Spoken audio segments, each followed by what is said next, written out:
मित्रों, महाभारत की यह कहानी बड़ी ही विचित्र है, जिसमें जिन्होंने अधर्म का साथ दिया, जिन्हें श्री कृष्ण ने भी विनाश का पात्र कहा, वो कौरव आखिर स्वर्ग कैसे पहुंच गए।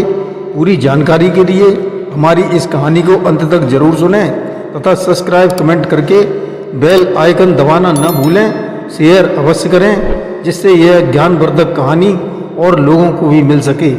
धन्यवाद। नमस्कार, मैं रणबीर सिंह लोटस एंटरटेनमेंट में आपका हार्दिक स्वागत करता हूं। मित्रों, महाभारत के अंतर्गत कुरुक्षेत्र में 18 दिन बाद जब युद्ध समाप्त हुआ और धूल के बवंडर के बीच पांडव विजयी घोषित हुए, तब सबको यही लगा कि पांडव स्वर्ग के अधिकारी हैं। लेकिन महाभारत के वन पर्व और स्वर्गारोहण पर्व में जब युधिष्ठिर स्वर्ग पहुँचे तो उन्होंने वहाँ जो देखा उसने उनके होश उड़ा दिए। वहाँ दुर्योधन स्वर्ण सिंहासन पर बैठा था, देव गंधर्व उसकी प्रशंसा कर रहे थे।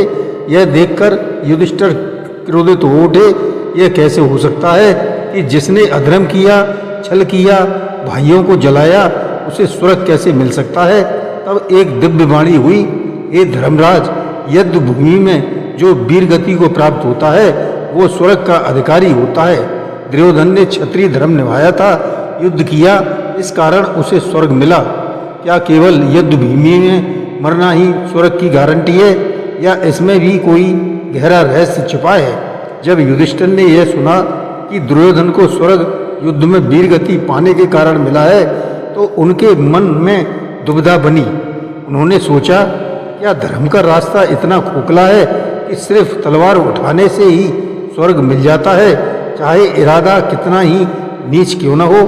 तब नारद मुनि प्रकट हुए और उन्होंने कहा, हे धर्मपुत्र, ईश्वर का न्याय हमारे तर्कों से ऊपर होता है। कौरवों के कर्म अपूर्ण थे, लेकिन उन्होंने जीवन के अंतिम क्षणों में वीरता दिखाई।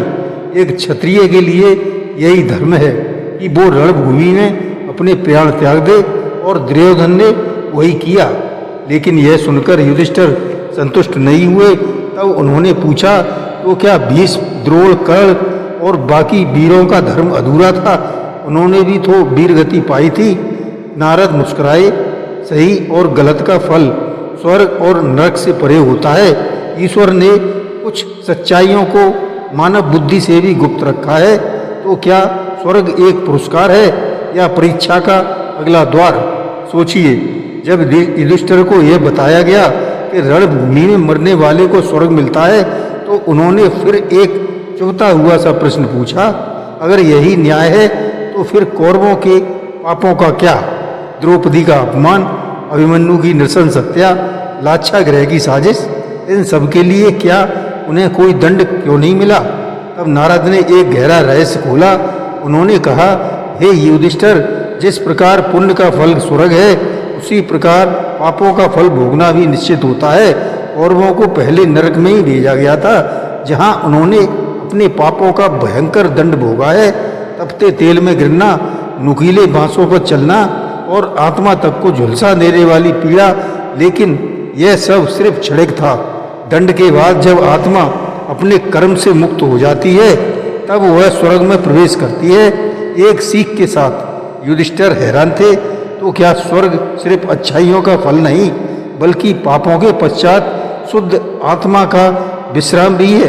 क्या सचमुच नरक एक शुद्धिकरण केंद्र है? सोचिए। जब युधिष्ठिर ने स्वर्ग में दुर्योधन को सम्मान और वैभव में देखा तो उनके मन में यह प्रश्न उठा, कहीं यह भी माया तो नहीं?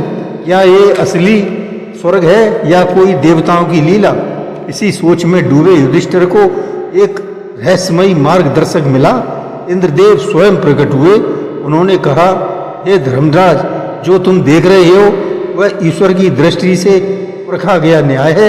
यहाँ तुम्हारे व्यक्तिगत अनुभवों से ऊपर उठकर आत्मा की यात्रा को देखा जाता है।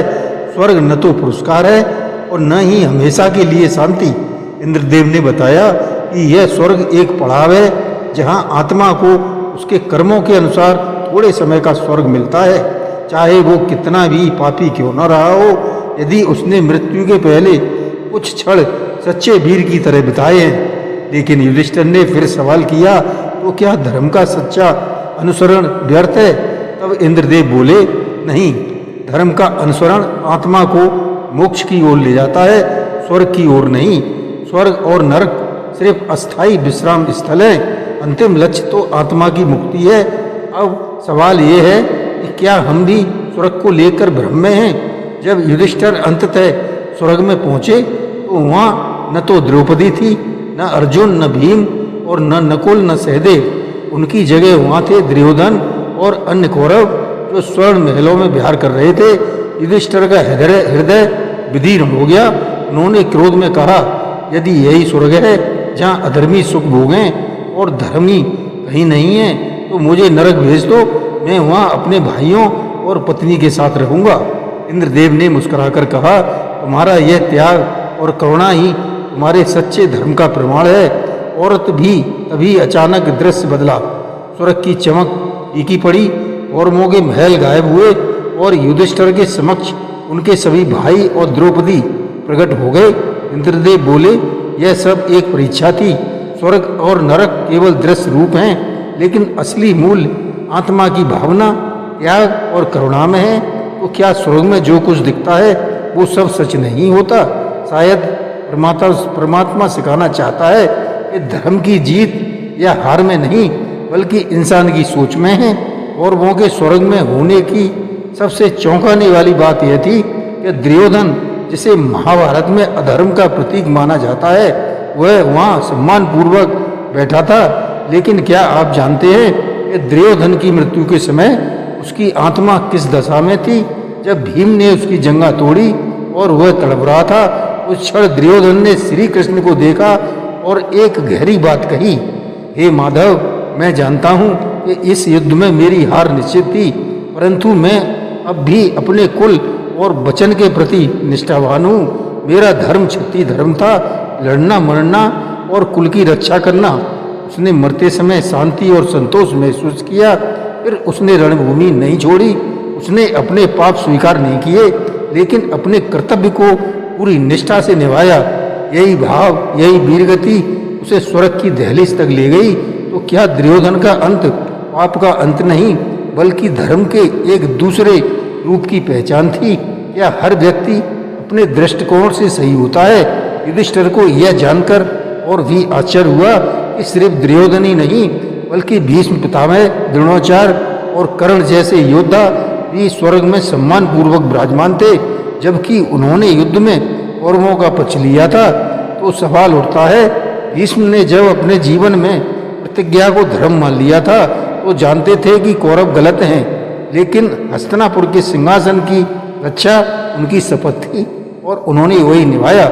द्रोणाचार्य अर्जुन को सबसे अधिक मानते थे, परंतु उन्होंने अपने कर्तव्य निष्ठा और राज ऋण को ही प्राथमिकता दी।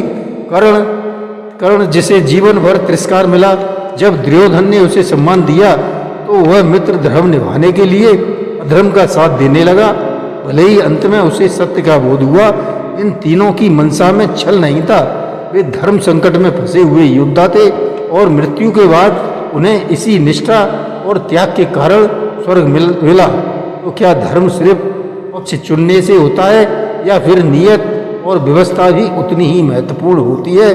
अब सबसे चौंकाने वाला मोड़ तब आया जब युधिष्ठिर को पहले नर्क दिखाया गया, जहाँ उनके भाई भीम, अर्जुन, नकुल, सहदेव और द्रौपदी घनघोर पीड़ा में दिखाई दिए। दूसरी ओर दुर्योधन जैसे कौरव स्वर्ग में ऐश कर रहे थे। युधिष्ठिर व्यथित हो उठे। उन्होंने आकाश की ओर देखकर पुकारा, हे ईश्वर, अगर पापी स्वर्ग में और धर्मात्मा नरक में हैं, तो तुम्हारे न्याय का क्या अर्थ है? तब एक दिव्य वाणी हुई, हे धर्मराज, यह एक माया जाल था तुम्हारी परीक्षा के लिए। पांडवों ने भी जीवन में छोटे मोटे दोष किए हैं, जैसे अर्जुन का अपमान, भीम का क्रोध, दुर्योधन का अपमान करना इत्यादि। उनका फल नरक में थोड़ी देर के लिए दिया गया था। फिर वाणी गूंजी और कौरवों को, जो अपने जीवन में अधर्मी थे पर युद्ध में वीरगति पाने के कारण उन्हें स्वर्ग का अनुभव थोड़े समय के लिए मिला, परंतु असली मोक्ष न तो उन पांडवों को मिला न कौरवों को, क्योंकि मोक्ष केवल उन आत्माओं को मिलता है जो अहंकार, राग, द्वेष और मोह से मुक्त होते हैं। अब सवाल यह है कि क्या हमारी आत्मा भी मोह, पक्ष, अभिमान से भरी है? क्या हम भी इसी एक भ्रम के रास्ते पर चल रहे हैं? जब युधिष्ठिर ने देखा कि स्वर्ग और नरक दोनों ही क्षणिक अनुभव है, तब उन्होंने भगवान से पूछा, तो क्या आत्मा का मिलन वाला फल भी अस्थायी होता है? ईश्वर ने उत्तर दिया, हे धर्मराज, स्वर्ग और नरक आत्मा के स्थायी ठिकाने नहीं है, ये सिर्फ तात्कालिक फल है। आत्मा जब मोह, अहंकार, पाप और पुण्य के बंधनों में बंधी रहती है, तब तक उसे इस जन्म पुनर्जन्म स्वर्ग नरक के चक्रों में घूमना पड़ता है। ईश्वर ने आगे कहा, जैसे विद्यालय में परीक्षा सिर्फ ज्ञान को परखने का माध्यम है, वैसे ही ये स्वर्ग और नरक आत्मा की स्थिति को परखने के पड़ाव हैं। असली मंजिल है मोक्ष, जहाँ आत्मा इन सभी बंधनों से मुक्त होकर ब्रह्म में लीन हो जाती है। इसका मतलब यह हुआ कि कौरवों को स्वर्ग मिलना कोई आखिरी उपलब्धि नहीं थी और पांडवों को नरक देखना उनका पतन नहीं था। यह सब आत्मा की यात्रा का एक हिस्सा था। तो अब सवाल ये उठता है कि क्या हम सिर्फ अच्छे कर्म करने के लिए जी रहे हैं या मोक्ष की ओर बढ़ने के लिए जाग रहे हैं? जब युधिष्ठिर ने स्वर्ग और नरक के भ्रमों, न्याय की विविध परतों और आत्मा की पीड़ा और आनंद दोनों को देख लिया, तब उन्होंने ईश्वर से अंतिम प्रश्न पूछा, तो धर्म क्या है और आत्मा का असली जीत क्या है? ईश्वर मुस्कुराए और बोले, धर्म वो नहीं जो दिखता है, धर्म वो है जो अंतर आत्मा में जगे। कभी कभी अधर्मी वीरता से मरता है और स्वर्ग को छूता है, और धर्मात्मा थोड़ा भी दोष करे तो उसे नरक का द्वार देखना पड़ता है। लेकिन ये सब अंतिम निर्णय नहीं है। ईश्वर ने कहा, आत्मा की असली जीत तब है जब वो न किसी पुरस्कार की लालसा रखे, न दंड का भय, बस कर्म करे निष्काम निस्वार्थ, तभी वह मोक्ष को प्राप्त करता है, जहाँ कोई स्वर्ग या नरक नहीं बल्कि शांति है, अनंत शांति। तो कौरवों का स्वर्ग जाना चौंकाता जरूर है, पर वह हमें यह सिखाता है कि बाहरी न्याय से पहले आत्मा का अंतिम सत्य क्या है वो देखना जरूरी है। कभी जो अधर्मी लगते हैं वे कभी ना कहीं धर्म निभा रहे होते हैं, और जो धर्मात्मा हैं उन्हें भी कभी ना कभी दोषों का सामना करना पड़ता है। महाभारत की यही गाथा हमें सिखाती है कि सच्चा धर्म बाहरी दिखावे में नहीं बल्कि हमारी नीयत, कर्तव्य और आत्मा की शुद्धता में होता है। क्या आपने कभी अपने जीवन में ऐसे निर्णय लिए हैं जहां सही और गलत के बीच की रेखा धुंधली थी? नीचे कमेंट में अपनी राय जरूर बताएं। वीडियो अच्छा लगा हो तो लाइक जरूर करें। धन्यवाद। जय श्री कृष्ण।